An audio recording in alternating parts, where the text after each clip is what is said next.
Discord too? Good question. Yeah, and then those links again are in the chat, so you can access those quickly. Thanks, Ignatius, for doing that. All right, so let's get started. Welcome, everyone, to AIAA's first GBM of Winter Quarter 2021. Ooh, we made it into the new year. We're so glad that you're all able to make it tonight. Like I said, please remember to fill out these forms. We'll show them again at the end. All right, so before I let Irene talk, I just have a quick club update here about our upcoming events. Our next pretty exciting event will be January 27th at 6 p.m. This is another one of our Presenting You series, just a nice series of career workshops. This time we're talking about resumes. So we're doing this joint with Tau Beta Pi, the Engineering Honor Society at UCSD. We'll have some industry professionals there who will give you some tailored feedback on your resume specific to the branch of engineering that you're in. So that's a really great opportunity, and we highly recommend that you guys come. Okay, so now with a quick update out of the way, I'm happy to introduce our speaker for tonight, Irene Chan. Irene was featured in the national AIAA brochure called Careers in Aerospace regarding her job as the Flight Planning and Requirements Engineer. Her primary role is to support the International Space Station Program Office by communicating planning vehicle traffic to different NASA organizations, contractors, and international partners. She also assesses operational technical requirements for flight plans and orbit missions and suggests creative solutions to organizations regarding those requirements. But without further ado, I will go ahead and hand it over to Irene. All righty, thank you for the introduction. Thank you for having me. I know you guys are just overwhelmed with these Zoom computer meetings things, so I don't want this to be a death by PowerPoint, but alas, here I go, sharing a PowerPoint. All right, so when Brenda first reached out to me, I'd ask her, so what in that careers in aerospace caught your eye? What can I embellish more on about my career? And she said, problem solving. I'm like, okay, I've not discussed my actual techniques on problem solving, so this is the first time I'm addressing an audience, so I welcome any kind of feedback, whether it's during this conversation or after the fact. I would love to hear what you think. Well, maybe you should talk more about this in problem solving, or that's way too much details. Because a little bit about me, I love collecting ideas, I love collecting information, I love sharing it with people. So that's why when I got the opportunity to speak to my alma mater, I was like, yes, I get to share the love and share my brain with the AIAA folks back home. It's really AIAA. I need to do a shameless plug throughout this whole thing for AIAA at UCSD. It was my diving board into my career that spans now 12 years. I've been here at Johnson Space Center in Houston the whole entire time, supporting the International Space Station Program Office. So what the heck do we do in the program office? It's nothing but problems. Houston, we've had a problem. Yes, what is your problem though? So let's delve into that.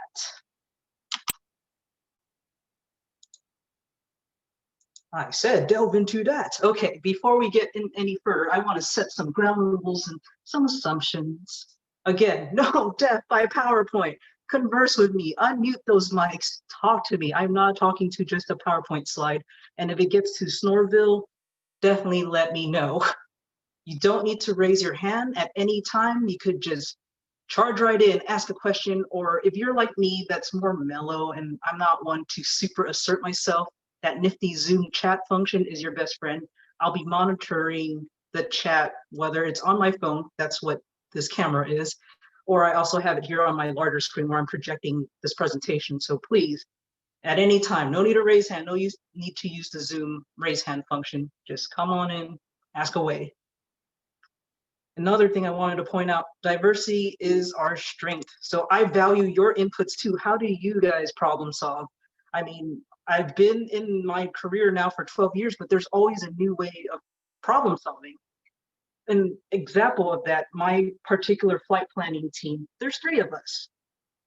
And ironically, there's 3 different time frames that we plan to. There's the strategic time frame, that's about 12 months out from an actual flight event. The tactical time frame, when you're within that 12 months, and the execute time frame, when you're about 1.5 months away from the event. And it just so happens that my personality and my 2 other colleagues, one of them being my NASA lead, have these personalities, skills, and strengths that really kind of cater to these 3 different time frames: strategic, tactical, and execute.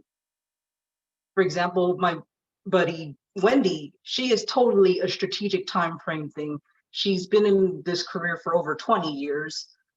She could identify long-term impacts. She's more assertive than I am. I'm too mellow. I'm too California cool, but she's come from West Virginia and she's like, no, forget that. I'm being blunt bear about this. So she knows how to set the scene and be very strategic about it. Like I mentioned, I'm more of the mellow, detail-oriented, very methodical. I'm perfect for the tactical time frame. Like we're getting closer to the time to execute some plans. So I could tell you all the details and all the interlocking parts that we could need to consider to make this happen. And then my flight planning lead, John, he is just awesome in the strategic, tactical, and execute time frame. He is close to retirement, so I'm really scared right now. It's like, oh God, at any time when he says adieu, I don't know, this team might just fold, because he knows how to bring it all together with his years of experience working at a launch site, working in different parts of the office at Johnson Space Center. He knows the ins and outs of how to schedule these different flights, but he knows how to answer it in a strategic way, tactical way, and during the execute time frame. So again, not the rah, diversity and inclusion, I want to just shove it in your face, but I really do value our different opinions, our differences in age. It really will help enhance the conversation. So please be part of this conversation. Don't let me just talk at you. It's really when all of these diverse strains come together and complement one another is when you really get those problems solved more quickly. So before I move on, do we want to set any other ground rules or assumptions before we dive into it? All right, rock and roll.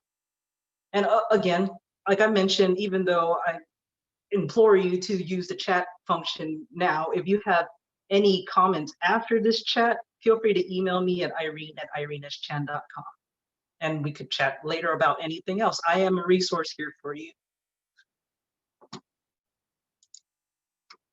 All right, problematic agenda, because again, it's like, why am I feeding you PowerPoint charts when I want to have a conversation? But overall, what I want to address with you guys is, okay, so you were a UCSD alum. How did you get to where you are today? To give you guys a little bit of context of how I acquired some of these problem-solving skills along the way. Then we get into how do we get started with approaching a problem? That's problem scope. How do you plan to solve these problems? That's where I get into the different types of strategists that there are right there. Once you get a good plan, let's execute that baby. But of course, there's going to be some kind of conflict. So I want to address conflict resolution for a bit there. And then once you've overcome these grand challenges, well, you need to still be resilient, keep going, keep on keeping on.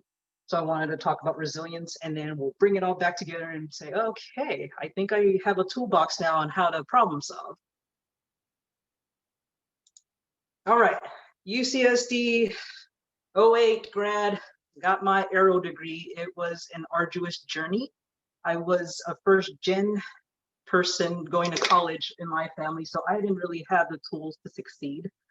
I had failed a very basic class, which physics class was at 2C, thrice maybe, and then which math class? In high school, I was top cat in the math classes, but I failed, what was it? 2C. It's something about the C's and the 2's in the maths here in UCSD, but I failed that class twice. So people at the UCSD Career Services Center is like, Irene, are you sure you really want to be an aerospace engineer? I was like, I love aerospace. I always like things in flight. I want to be where human space flight is. My grades are not showing that, but I really do. They were trying to veer me towards something that I was very expressive about, and talking to the career services counselors, it always circled back to education. So that's why I almost got that minor in education studies and geoscience, because I'm like, okay, of all the education studies offering that UCSD had, geoscience was my closest thing to planetary science that I could expound on the greatness of space. I want to share that aerospace love. But at the end of the day, it's a job here at Houston that said, no, I don't want to stay for a 6th year just to finish up a minor. Let me get going with this aerospace thing. I just persevered, even though I had 3 academic probation periods. I was like, no, let me power through this. That's my problem. My problem is getting through those silly classes that I keep failing, but it was really the crew that was at AIAA at UCSD at the time. I was like, nope, Irene, let's go to the library. Let's get down to business. Let's get you at least a passing grade. So yes, I was not a stellar student at all, but it was my involvement with AIAA at UCSD that even made me stand out from the rest of the pack to get to where I am at Houston. So what the heck did I do while I was at UCSD? Again, first generation, I had no idea how to succeed, but it's like, I need to pay my way through college. My mom, yes, she helped me acquire a loan, but I need to pay for tuition, for books and whatnot. And you know, all those MAE classes, they're costly, those textbooks, oh my gosh. So I worked at Torrey Pines South as a webmaster assistant. I'm surprised the building still looks the same there. I haven't stepped foot on campus for over 10 years. I could only imagine how gorgeous the new buildings are. But yes, there I am at Torrey Pines South doing website stuff. Website skills definitely transferred over to aerospace problem solving, because it's how the heck do I communicate this body of information in neat little packages where people won't be like, oh God, I'm seeing a wall of text. I don't want to read this information. So it made me think on my feet like, okay, let me prototype how to lay out this information and think about how people read. It's like an F kind of a pattern where I'm reading from left to right. So let me put most of the stuff on the left side of the screen. Those kind of heretics and rules of thumb I learned as a webmaster assistant. Websites galore. So even for MA3, I did websites. I was very involved with SWE at UCSD too. So I was the webmaster there. No surprise, AIAA at UCSD. I was the webmaster there, but my whole AIAA at UCSD resume really went all the way up to chair. I was almost every position there. I was secretary, except treasurer. I don't know, me and money, not so much, but secretary, I was vice chair, I was chair. Oh God, I love AIAA at UCSD. Even though I was an ERC student, I actually lived in Revelle my first year. So I got involved with Revelle community outreach, and I was the CEO webmaster too. I don't know if the organization exists anymore, but COAST was a liaison position with Alumni Association. They had students interact with alumni to give them statuses of what's going on campus. And whenever there are engagements like Alumni Weekend, our organization COAST would be there. Is that still around? I think at one point it was renamed to the Orders of the Triton or something out of the Chancellor's office. Yeah, it doesn't sound familiar to me. Maybe someone else knows, but it doesn't sound familiar to me. Man, that was a great experience because I was able to travel throughout SoCal, going to these UCSD alumni events to reconnect with alumni that was there UCSD as an aerospace engineer back in the 70s, just to give them a heads up, hey, this is what's going on campus. So I wish one of you guys would be one of these liaisons to me right now whenever I do return back to California. Alrighty. Websites. Okay, I also was over at SIO, Scripps Institution Oceanography. Oceanography, aerospace, what the heck? Yeah, it applies there too because I helped design conference posters that helped me learn how to technically write better, concisely state problems, concisely state the data and whatnot. That helped a little give me some breadcrumbs on how to address information and organizing it. EarthCam, anyone familiar with that? Wow, it used to be on campus. It used to be at the surf building on the first floor.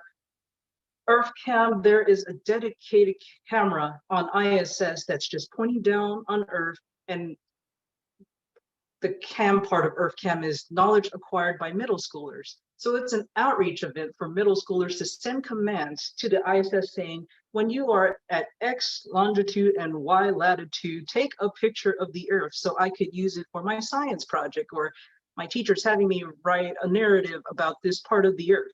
So it's just an outreach tool. And for a longest time, Sally Ride Science was there located at UCSD in a surf building, and they had undergraduates help support these missions. These missions are one-day affairs where you help these middle schoolers connect up with the space station. So it took me 3 times because people were like, you're overcommitted with AIAA and stuff. We don't know if you're quite a good fit for this, but I finally made my way. That was my way getting my foot into the ISS side of things. Because up until that point, I really didn't have exposure to the astro side of house. I don't know if it's true today, but I felt the MAE curriculum was geared more to the aeronautical side of house. Like it was only 1 or 2. Yeah, I see head nods.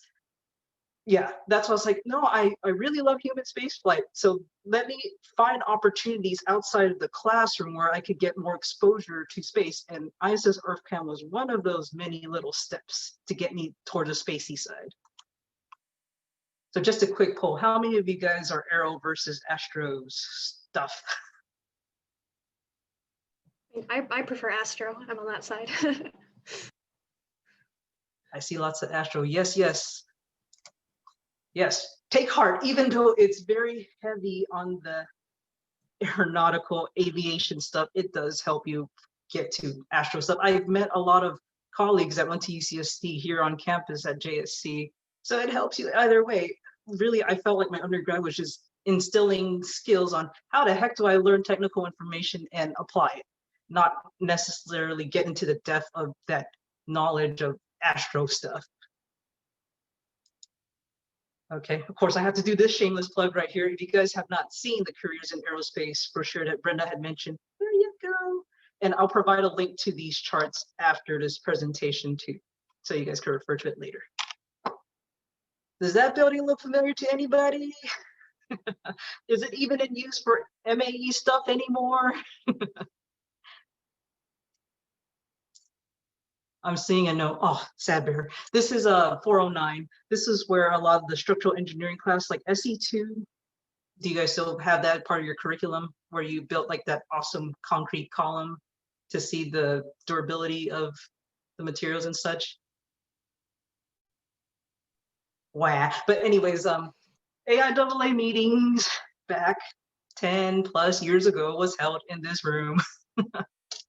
But lots of cool people there. I was not part of Design Build Fly, but these lovely people you see in front of you, yeah, they were. They did all the cool stuff. But just being in their orbit just helped me felt motivated to be like, yes, I felt like such an imposter in aerospace because I didn't have that background. I'm just barely going through this undergrad curriculum, but I felt at home with these people. So find your tribe, find those people that support you and say, yeah, you don't know it now, but we'll get you there. What else I love about AIAA at UCSD, whenever this COVID pandemic stuff is done with, definitely go out to the air show at Miramar. It was always a highlight. Have you guys experienced the wonder of that air show? Yeah, we like to make that an annual trip. We went I'm glad you guys still do that. Last year. Yeah, we really try to make that happen. So yeah, it's great. Yep. I love that at those air shows, you get both the aero side and the astro side. Super Guppy is my favorite. Yes. Have you guys gone to any of the forums sponsored by AIAA? Very worth your while because they actually are very catered to young professionals now. They have a whole section called Rising Leaders in Aerospace. They have panels of young professionals that are fresh out of college describing what the heck they're doing and giving tidbits on people that are still pursuing their undergrad or going through grad schools and telling you trends of industry. It's just worth your while to meet other like-minded folks, other AIAA folks across the country there. So yes, take advantage of these forums. Even as a student, I found value in that. Even though I don't remember all the technical knowledge, it was just the connections, meeting other aerospace enthusiasts there. Beautiful. And then, of course, do you guys still collaborate with the Air and Space Museum? I think we have. We definitely still could though. Wonderful. Yes, again, when it's non-COVID times, their airplane paper museum, I mean, oh, here I go, blah. The paper airplane competition was a great STEM outreach to be involved with. I just love the staff there at the Air and Space Museum because like I told you earlier, I had aspirations to be in some kind of education arena. So I myself saw out the opportunity to make that connection with the Air and Space Museum. So I could bring together the love of aerospace and education. Website stuff, yes. And then I was bestowed the prestigious MAE Leadership Award. It's like, how did I do that? It was AIAA. I didn't have any Tau Beta Pi affiliations or any of the other engineering orgs. I know this org is no longer around. IDEA, that was another great org, but it really was AIAA that got me that award. It's just demonstrating that I'm able to organize a group of enthusiasts together and do awesome things. Because at that time, it was one of the first couple of years the AAU BSI competition was new on campus. SEDS was not around yet, but just it was just a start of new enthusiasm for space. So the folks out here at Houston, at the time there was a company called United Space Alliance. They're like, oh, who is this Irene Chan and this chairperson at AIAA UCSD? So they heard the spiel of my love for AIAA, all things aerospace, wanting to share the love. They thought, okay, I guess that makes her qualified to become a communications instructor. So that's my first job, a communications instructor. That was my only foray into the execution side of house. It was not my jam. I just did not fit. I was not that flight controller you see in movies. I was too loosey-goosey. So after 6 months, they're like, I don't think it's working out. I was like, ooh, I moved all the way out here to Houston. I have all my ties back home in California, but human spaceflight, it's all here at Johnson Space Center. Yes, I could work at JPL, but where's the human aspect of it?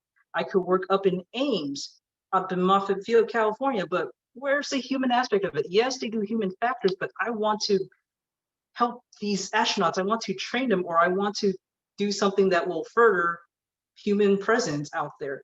So I'm like, okay, here I am in Houston. What am I going to do? Let me go get my bachelor's to my master's of aeronautical science. I felt more at home. I felt like I'm no longer an imposter. Yeah, baby, aerospace is my jam, because when I was going through this whole curriculum at Embry-Riddle, they have multiple campuses. It's not just the Daytona Beach, Prescott locations. They have it everywhere. I had colleagues that were deployed overseas for some military assignment, and there they were. This was like at the inception of online classes. So I had a blend of in-person, what you guys are experiencing right now in COVID times, essentially. But 2 years later, while I was working on this, I got my feet back up into the ISS program office. This is not execution anymore. I'm not in the land of flight controllers. I'm in the land of Big Brother, the program managers. Oh God, program management. But again, slowly finding my opportunities there. It was not an engineering position, but I had the experience doing the work in SIO and external relations as a web developer. I'm like, okay, let me get my feet back into ISS land. And then they recognize, okay, Irene has an aerospace background. She knows how to communicate and integrate with people. Let's give a try with stowage engineering. Just from the words alone, what do you think stowage engineering entails?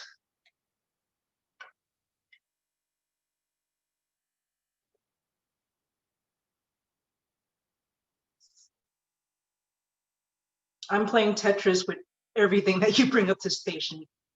So it's just like inventory in a store. It's like I have all of these items for food, for water, all of my essential items, my experiments, because again, the International Space Station is nothing but a research laboratory in low Earth orbit. So I need some hardware up there, but how can I make this all fit together and have a rotation of 6 people at 6 months at a time and fit that all together? Because the ISS is only as big as a 5-story house. Imagine trying to pack all that equipment in there. So as a stowage engineer, I would work with all of my counterparts, the Russians, the Europeans, the Japanese, with their respective modules, and barter. It's not always by money. We could barter by stowage area. It's like, I'll put my experiment there for a little while and you could use our assets, yeah? Of course, it's not that brusque, but I'm just paraphrasing how I would go about that. And I was like, okay, cool, I did that, but let me do some more technical stuff. And they're like, have your try at requirements engineering. Oh, and you're up for the challenge? Why don't you do both at the same time? I learned the hard way. After 2 years of doing both requirements engineering and flight planning engineering, each respective role is 100% job. I was doing 200% of work. So it's like, let me scale back. And now I'm only focused on flight planning engineering. But in reality, those 2 roles go hand in hand, because I, as a flight planning engineer, I'm always assessing requirements. So let's talk about my typical workday. No such thing. But I am doing one of 3 things all the time in my typical workday. I'm connecting with somebody. It's an international affair, so where am I cooperating? Like I mentioned already, there's all these different NASA centers. There's the Canadians. They're the ones in charge of the robotic arm that helps berth our vehicles to station. Our European colleagues, they have their own set of experiments. And at one time, we actually had a vehicle go up to station called the ATV, the Autonomous Transfer Vehicle, but that has since been retired. Of course, our Russian colleagues and our Japanese colleagues, they support us through experiments, and also they have their own cargo vehicle called HTV. So you would imagine language barriers, right? Of course there is, but the main language used, at least with our Japanese, European, and Canadian counterparts, is English. With our Russian colleagues, we have an interpreter in the room, or we have our documents interpreted over a period of time, and that's how we communicate with our Russian colleagues. So just a quick poll before I didn't make this assumption. How many folks actually know much about International Space Station operations? Don't want to be boring you with details. Oh, it's totally brand spanking new. Okay, let me go to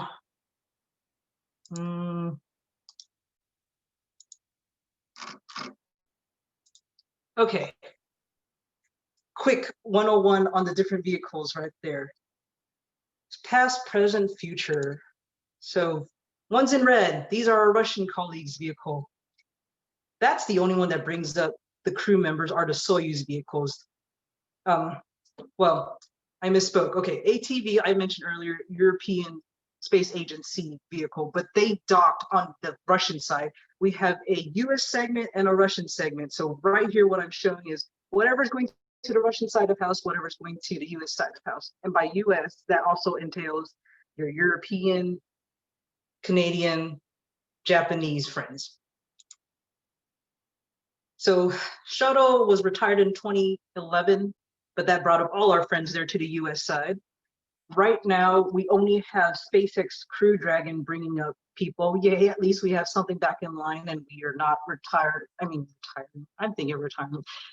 Relying wholeheartedly on our Russian colleagues, because it is a pretty penny. That's something that we borrow on. Not necessarily we pay the Russians, but it's like we want our USOS, US on-orbit segment crew member to go on your vehicle to make sure we still have a presence up there on the space station, or else it's just Russian colleagues up there.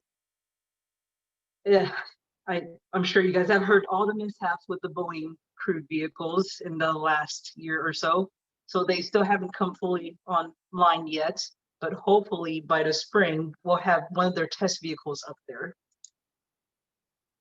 So I talk about US segment, Russian segment. Where the heck do they dock? Where's their parking space? So all those blue circles right there, that's where all the US OS vehicles go up. So that's your SpaceX, your Northrop Grumman Cygnus, your Japanese HTV vehicles. Hopefully Boeing will join those ranks very soon. And then on the Russian side, that's where they park their vehicles. So you could imagine it's a weird choreography of like, how do I make sure that we're not bumping into each other? That's my primary role, to make sure we safely schedule them, to make sure that they're not departing the same time that someone's going up, and vice versa. Before I go further down, any questions about this grand football field size beauty engineering marvel? Anything you've been curious about IS operations? And you don't have to ask now, you could certainly ask as we go along the way. All right, oh, yes. We had 242 some odd people from 19 different countries go up to the International Space Station. All right, so that's a little one-on-one on that.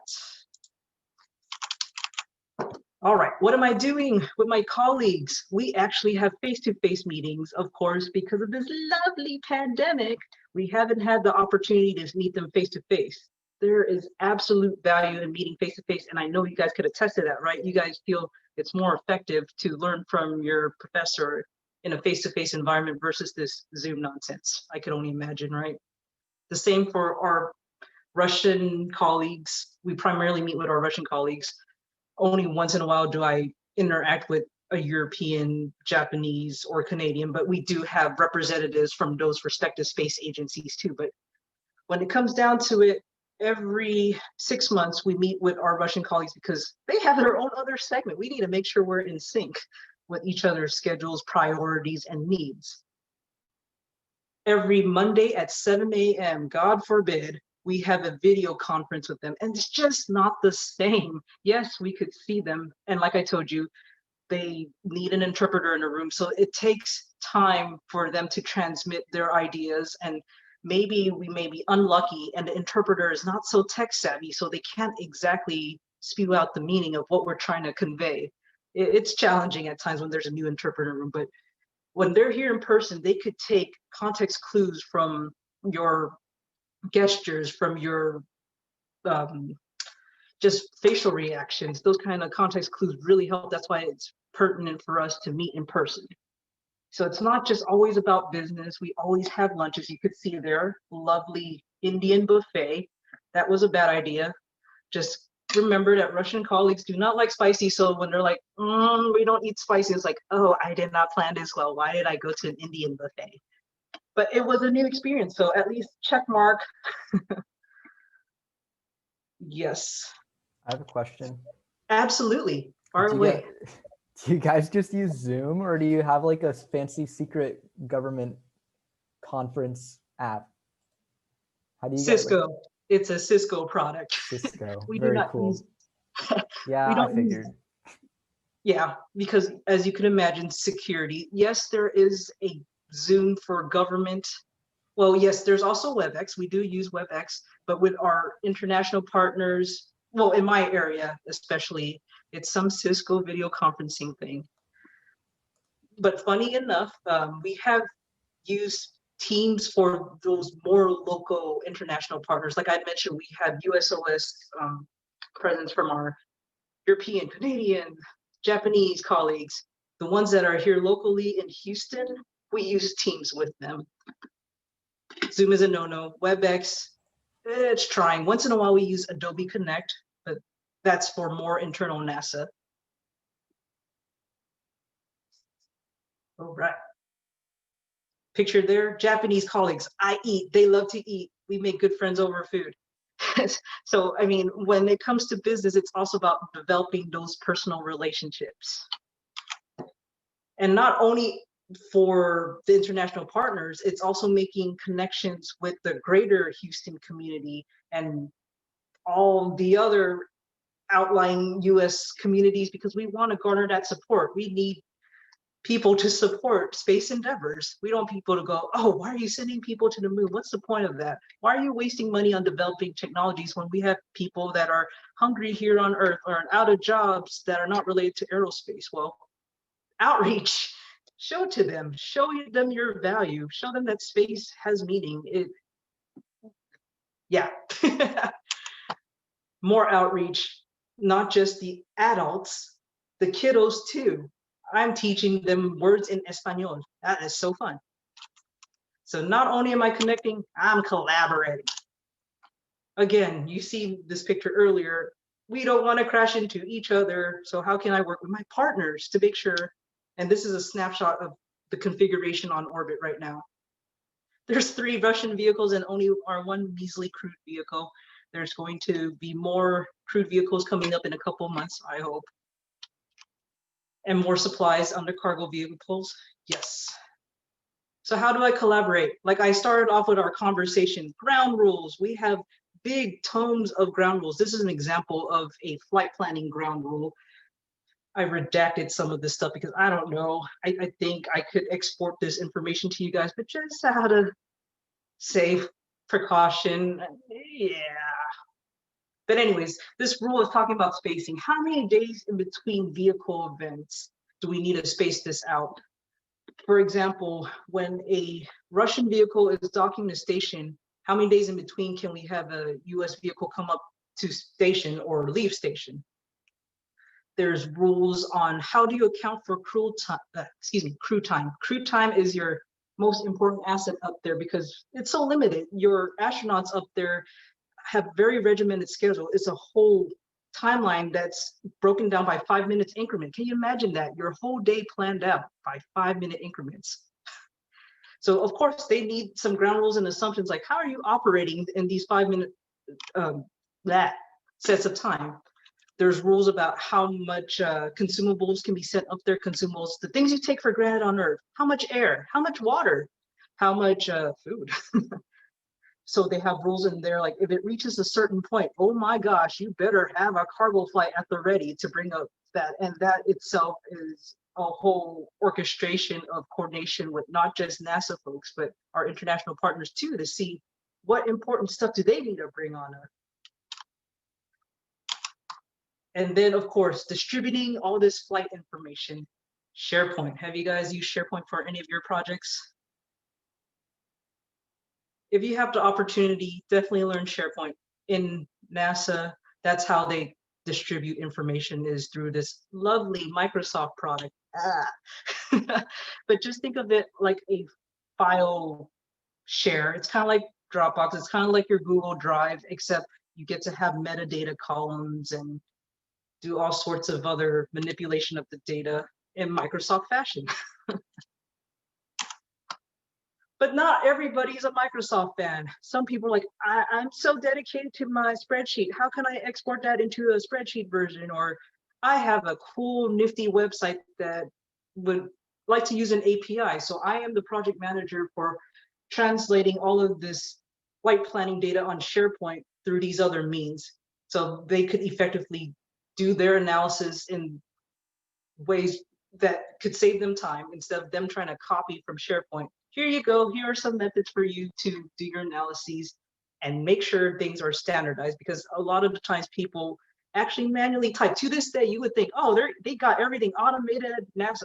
No, there's still a lot of manual stuff, and that's part of my problem solving is how do I automate things, and when is it even worth automating something? Because sometimes it's even faster just for you to manually type something out. So this is the brain. This is my baby right here. This is how I input my information, is through this interface. I worked with a slew of IT people. I worked with the international partners to see what information is important to you. So the third thing, what else do I do that's not in my not so typical day? I'm communicating all the time. So pardon me if I'm just like, gah, because I'm communicating all day today. Websites, that's where it came in handy. I'm talking to people through websites. I'm curating content, more stuff, and setting up meetings. Okay, enough of this talk through email. Let me set up a meeting with you and let me record. It's very pertinent for you guys to record everything, all the decisions, all of the actions that you need to take after that meeting. Just like you guys have your executive council meeting at AIAA at UCSD. Of course you take minutes, right? Yes, still very important for all of our NASA meetings that we have a record of what was discussed so people could refer to it later on and say, at so-and-so meeting, we made this decision to do it that way, or why did you do that boneheaded thing? Well, per our discussion at there you go. You need to have written documentation. And what else am I communicating? I have products. I have a set deliverable of flight planning products. This is one of them, showing the history of what has gone up, what port were they docking to or berthing to. And let me take a pause here. Do you guys know the difference between a berthing vehicle versus a docking vehicle? Nope. Okay, docking vehicle, just think control crash into space station. Whereas berthing is a gentle robotic arm by our Canadian counterparts, gently carrying you home into the space station.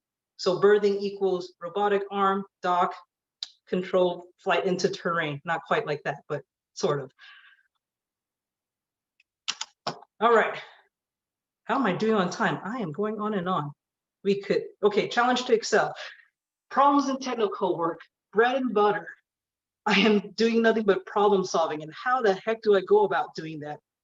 I start off planning things, then I go into execution mode. You just want to stop because you just want to, by default, always go into, I want to problem solve and just get, no, it takes careful coordination of planning and gathering your resources. So let's get into it.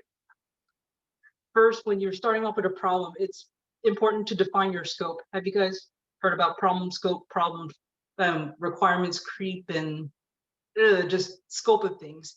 That's the first thing that you want to do. You want to make sure you bound your problem. What exactly are you trying to solve? Is this within the scope? Is it outside of scope? Are you constrained for time? Is it not important to solve because you don't have enough time to solve it? Do you have the people to work the problem because you may not be the expert in it? For example, I have a picture of Anne McClain here. They were like, rah, rah, rah, we could make her one of the first females to participate in an all-female spacewalk. Well, that didn't happen because they didn't have the appropriate spacesuit for her. When she was training, she trained in one size, but when she was up there in space station, the microgravity environment kind of changed her physiology where she couldn't quite fit into that same spacesuit size. So no, she wasn't able to do that historic all-female spacewalk. I mean, it would have been like a feather in her cap to say, yes, I did that first historic thing, but no. It's more important to troubleshoot the issue, which at the time was batteries to power the whole entire space station. So they went forward instead of trying to find a spacesuit parts or fly up a vehicle, because again, it takes months, years to even schedule a vehicle. You didn't have time to fly up a spacesuit that was her size. They just went forth and found whatever spacesuit was there on station, found a crew member that fit it, let's rock and roll, let's fix those batteries. Another thing of problem scope, you need to be explicit. Do I need to give you a physical product that itemizes everything? For example, this picture here is of SpaceX 21 that actually made a splashdown tonight of the cargo. One of the deliverables for SpaceX is, can you give me an actual list of all the items that you will be helping us ferry up there? In kind, NASA has a deliverable for them to give them all of the weights and volumes of each item that they want to pack into this vehicle, because of course they care about CG. It's like, I don't want to be off CG here. So there's promised deliverables at both ends to make sure that they're communicating and making sure all the information is there before problems crop up. Success criteria. People forget to identify, how can I be sure that we actually resolve the problem? You need to insert that somewhere in your communication and your documentation. How I know this is successful is because I no longer have this issue. No, you kind of got to work on that. And assumptions too. For example, a big problem that we have right now, our Russian colleagues are kind of iffy on how their flight plan is looking like for 2021. There is a new module that they've been developing for decades called MLM. And they still have not launched it yet, but they thought 2021 is the year that we're going to launch this thing. Well, not quite. Again, a little choreography that we have to do with them. Okay, they're flying something, we need to fly something. How can we make it work? We're now operating under the assumption that, okay, even if they don't give us their flight plan for the rest of 2021, we're going to operate this way. A lot of my assessments have gone that way. I'm not assuming anything from the Russian side. I'm just planning as is. So how do I go being a good how do I plan out my resolution? Again, you need to find your resources. It's not a one-man thing in the International Space Station Program Office. You need to find your posse of strategists. You don't need to be the master of these 4 different domains. For me, I'm more like the systems engineer and explorer type. My colleague Wendy that I talked about was like a great strategic time frame planner person. She's more the I always butcher that word. That first word at the very top. Anyways, and she's also a great transformer. She's able to identify long-term strategically, is this even worth our time to try to troubleshoot? And she knows people's views of this to change their minds and transform their their priorities to say, let's address this problem now. I'm the one that's going in saying, I understand if we make this change, it's going to impact this system, it's going to impact that group. Let me give you the details on why, and let me explore different alternatives to pivot and make sure that we could solve this problem. Can't stress it enough. Know who's involved, because if you make a decision to do something, it might impact somebody unintentionally. Well, know all your key players. Like, for example, here I have a picture at the end of October during pandemic frenzy. It's like, how can we safely bring our crew members back home without risking their lives with the pandemic? Who is involved? You got your search and rescue people. You got the people that are flying the jets, bringing your crew members back home. Just knowing every moving part involved in getting this crew member safely home, you need to know each person. All right, I'm gonna throw a lot of random acronyms at you because I am a NASA subcontractor after all. First one, tattoo. Once you know the key players, how can you be proactive? Because most of the time success comes from planning. It's 90, well, I also want to borrow from other industries. I just read a book called The Art of Gathering by Priya Parker. How do you make a successful gathering? It's all of that planning beforehand, before that event even happens. 90% of how successful it is how you plan it. So when you're trying to approach your boss with a recommendation, tattoo, think about the thoughts of others. Think how your manager would think. What kind of questions would come on up? What is their position? What are their biases? Manage up. What is the supervisor's supervisor or management think? So be ready to prepare to answer all of those questions that they might have about the problem. I mean, hopefully your group has documentation of these types of questions, assumptions that come up. Conflict resolution. Conflict could be a good thing. It helps make you realize maybe there's something that we're assuming incorrectly. So on the left there, you see the conflict cycle. Again, conflict arises out of differences in values and beliefs. Conflict happens. How do you respond might impact what they think in the future, how they believe things. And there you go, whole cycle of conflict over and over again. And to the right, you see a model of how do you approach conflict resolution. On the y-axis, assertiveness. How much does it provide value to you? X-axis, how much value does it provide to the other? You want to be in the middle. That's why you see in the middle of the chart they're compromising. Okay, good mediators. Don't have too much time to talk about, but Lynn Klein, she is a fabulous person. In my backup charts, I have a link to a YouTube video of how she handled getting our Russian partners to become a partner in this international space station affair. In conflict resolution, you just need to be a good mediator. Most importantly, you need to listen. Why else do we have 2 ears and 1 mouth? You gotta listen some more. And Have a good memory. Know those, that's why you develop those personal relationships. You got to remember, what do they like? How did they respond to conflict resolution? Another, oh gosh, another acronym, STAR. So space flight resource management is what the flight controllers use to address conflict resolutions. The very first thing you notice for the S, stop. You want to solve the problem right away, but stop. Get all your facts together. Think about how you're going to plan your resolution. Act on it. And then a major practice here at NASA and in the military is lessons learned. In your classes, have you guys participated in like lessons learned review? At the end of the project, it's a review that goes, what went well, what didn't go well, what can I apply next time? So you want to do that every time you have a problem. So next time that same problem crops up, you're like, oh, I learned from last time, we do it this ABC way. So down in Huntsville, Alabama, we have another NASA center there, Marshall Space Flight Center. All the Payloads Operation Control Center is there. The operations controllers, how do they address anomalies? Same thing, they stay calm, they stop. They go to their resources, they plan it out before they actually troubleshoot. And how do they go about that? More acronyms, dear God. Okay, they use FIW. What is the failure?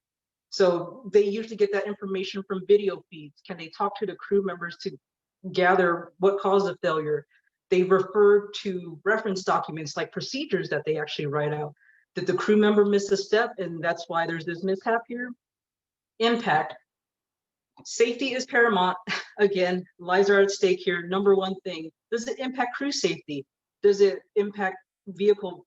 The ISS is considered a vehicle, or any of the other cargo vehicles. And then the last thing that they even consider, even though they're the payloads operation controller, is the science. Safety first for the person, then the thing that's encapsulating you, then your other objectives. And then workarounds. Okay, so I may not be able to completely troubleshoot the thing, but can I do something else to help towards my ultimate goal, my mission there? To do, you keep hearing me talk about, we're integrating, we're communicating with people, we're analyzing information. You need to be flexible in problem solving. And that leads me to being flexible, resilient, another acronym, dear God, grow. So first off, to be resilient, you just need to be cognizant of what is your situation. I took this silly acronym actually from my health insurance. Cigna provided this. I thought it was pretty apt. They well articulated, how do you be resilient? You ground yourself in the situation, you recognize what you can control. That's where the workarounds come into play. It's like, I could address this problem with this workaround. I can't stress it enough for the O, organize your resources. I don't know this, but my colleague there might know. And then W plays into that too. Work with your community. It's not a solo project for the ISS. You need all the helping hands that you can get.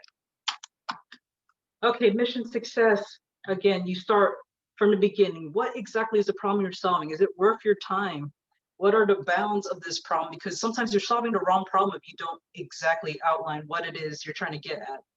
How you plan, you strategize with your buddies, you leverage off of other people's strengths and your own to make sure you have a pretty darn good plan that can be executed flawlessly. You try to execute it, but oh snaps. There are some issues, some anomalies. That's where you're monitoring and controlling your data to make sure you're on track to execute as planned. And once you work around that, you close up, you review what went well, what didn't go well, what can I do better next time, or these are the traits of the problem. So next time when I start seeing these traits, I know I'm not doing that again. And that's all I have for you guys. I talked your ear out. Let's hear more from you guys. What are your thoughts on problem solving? What are some techniques that you have utilized yourself for problem solving?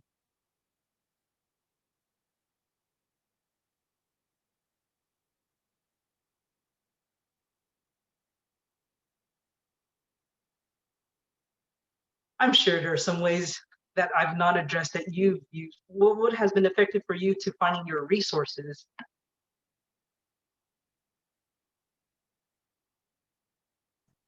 Let me see. So I'm thinking of this one lab class I had, a material science class, MAE 21, an hour, just right off the bat, I'm thinking, I do not want this group project to be a total struggle where people don't know what to do. So right when we got started, I started looking at who gravitates naturally towards what task. Someone is looking at the machine. Maybe I should say, hey, how about you go do that in case no one else steps up? Kind of taking an active role to avoid stagnation right off the bat. That's something I like to do.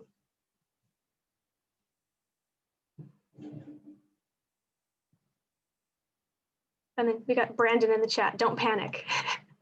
Oh, chat. Where is my chat? I'm sorry, I've been avoiding the chat. Definitely don't panic. Hitchhiker's guide, right? Have a towel with you. I might need a towel every now and then. It gets tough with some of our Russian colleague talks sometimes. It's just, you hear it in their voice, even though the interpreter has not translated what they said, you could tell, yeah, what we just proposed didn't sit so well with them.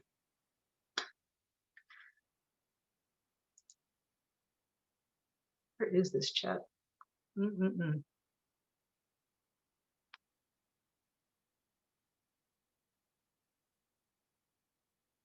Any other thoughts? Questions? Did I jog any curiosity? Because I didn't really go into depth. I try to provide you guys with breadth because there's just so many aspects of problem solving. So it's like, let's hit it all. Is there something you'd like me to go into more? Something that caught my attention when you brought up these virtual meetings you're having with the Russian colleagues and the interpreter, and that's definitely been a struggle for me personally, just the inability to read the room over a virtual setting. It just feels so two-dimensional. So have you encountered any interesting ways to try to, just other than what you just mentioned, the interpreter, but any way to tell how people feel when it's in such a 2D way? You can't sense that elephant in the room kind of feeling. So how do you go about dealing with that? I really lean on the interpreter.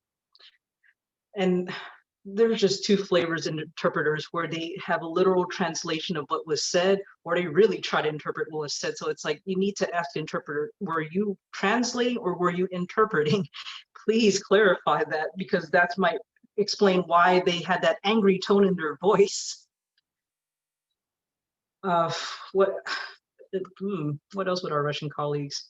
It has been extremely tough because even though we had the video technology with Cisco, we've actually been relying more on telecons more so than videocon lately. So that added that extra layer of difficulty gauging.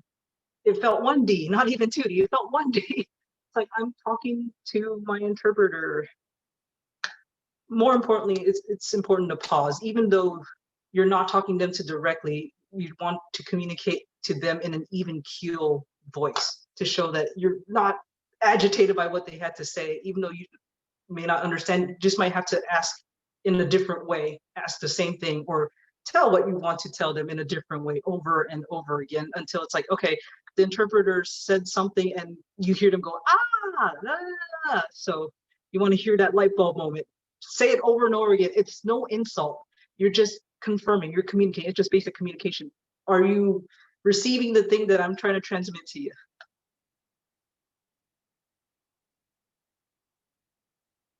Have you found that different colleagues from around the world react to different problem-solving methods, or like different methods of communication in different ways? Like I feel like that'd be a really interesting aspect of the job. Oh my gosh, yeah. Yes. It is very apparent with working with Russian colleagues versus Japanese colleagues. Our Japanese colleagues are not as assertive. I don't want to say our Russian colleagues are aggressive, but they are certainly assertive. Whereas the Japanese colleagues will politely say thank you and go about their way, even though they're like, why did that Irene say it in such and such way? But they would be more, what's the word am I looking for? They're not so upfront about their emotions when it's something that upsets them. I could see it more in our Russian colleagues. And the way that they resolve it for the Russians is they open it, they air it out. They're not holding it back. Whereas with my Japanese colleagues, it may take a couple more meetings with them before it's like, oh, they were upset about that one thing. And again, it's because of the cultural thing. It's the respect thing. In Japanese culture, you could only imagine how polite they are. With the Russians, it's like, I'd rather you be upfront with me. Tell me now, what are you withholding from me? That's really interesting.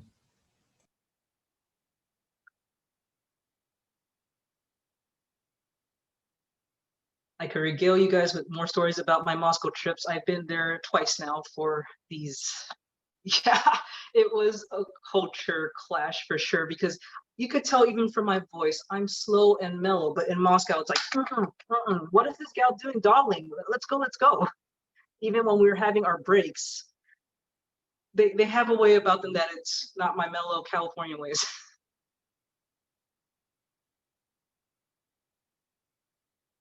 Yeah, I have a question actually. It's Please. regarding actually culture shock as well. So you do interact with a lot of different people around the world, and I'm sure there's many different culture aspects that you have to remember when engaging with people. Like, how do you manage all of that? Like, especially like I know with the Japanese culture, it's very respectful. It's very like kind to each other, and then you mentioned the Russian culture is very quick. Like, how do you remember which one and how to communicate with different people around the world? They're all people. They know that sometimes you might have a cultural gaffe, but that's just part of that face-to-face interaction. You just don't learn it from a webinar or from some book. You actually have to experience it yourself. So make the effort to reach out to that international colleague. It was a lot of failures along the way, but that's how I learned to remember, okay, and it's not, I can't stereotype. I can't say all my Japanese colleagues are like that, but from my interactions, yes, it's been that kind of respectful interaction, but just know, how do I interact with this particular person? How do they like to communicate?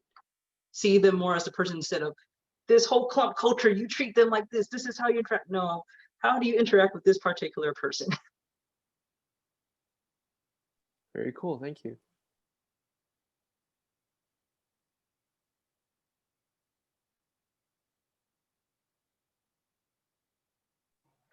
Can you hear me?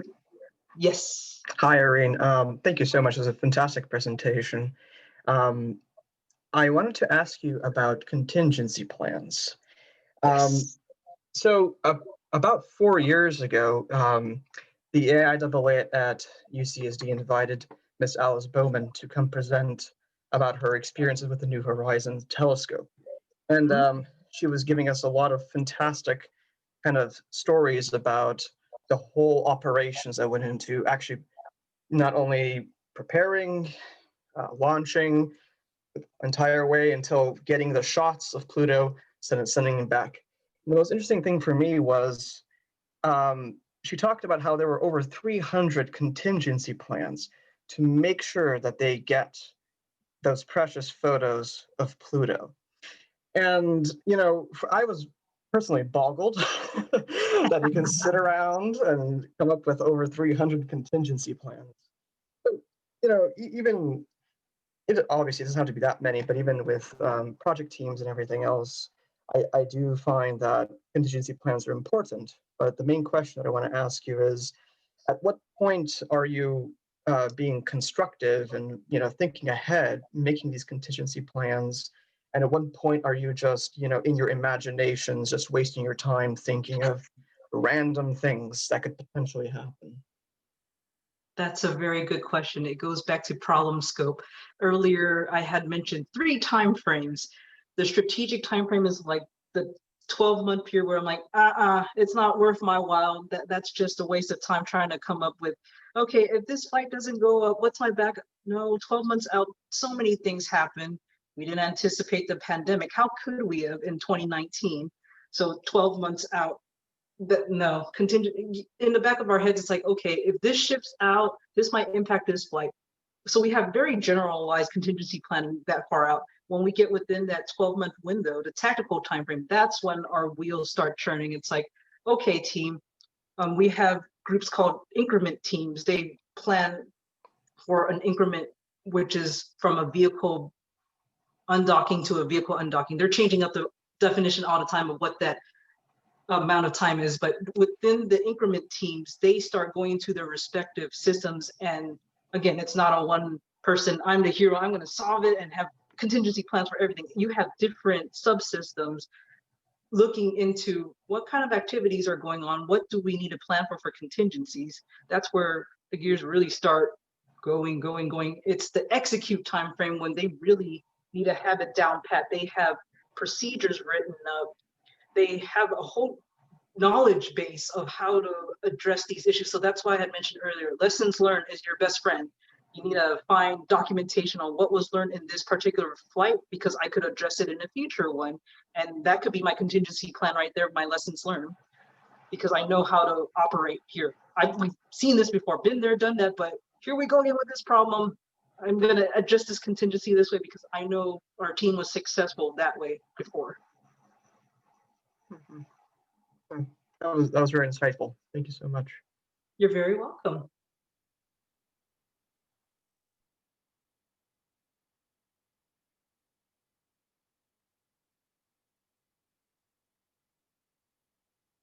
So anything from the conversation here you feel that you could implement in your day-to-day problem solving today? I'm writing down all the acronyms. I think one of them's Yes. bound to come in handy. Tattoo was the one that surprised me. That was actually during a Johnson Space Center anti-harassment talk. I was like, oh, that's a really good way to approach things. I need to manage up my supervisors. I need to think about how they think. So they don't harass me. No, not so. I hope I've driven the point home too. You could find inspiration from resources anywhere. It's not just within your cubicle. That's how you could solve problems, just looking at learning their lessons. How can I apply it to my own? Let me plan for it that way. Then I could execute and stop, think, act, review.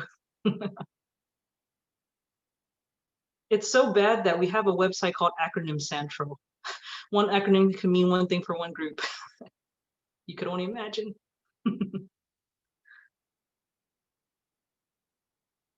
Yeah, if we think college acronyms are bad, we haven't even seen the industry yet. Oh my gosh. And even between companies, SpaceX have their own set of acronyms and Northrop Grumman have their own, even NASA. So that's why it's a practice to spell out your acronym the first time you use it in any of your documentation. Yeah, absolutely.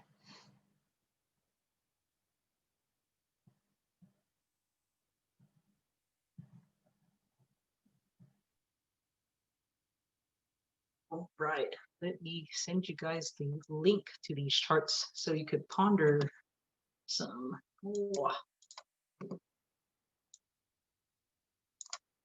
Let me stop sharing first. Do some Blair Witch on you guys, sorry.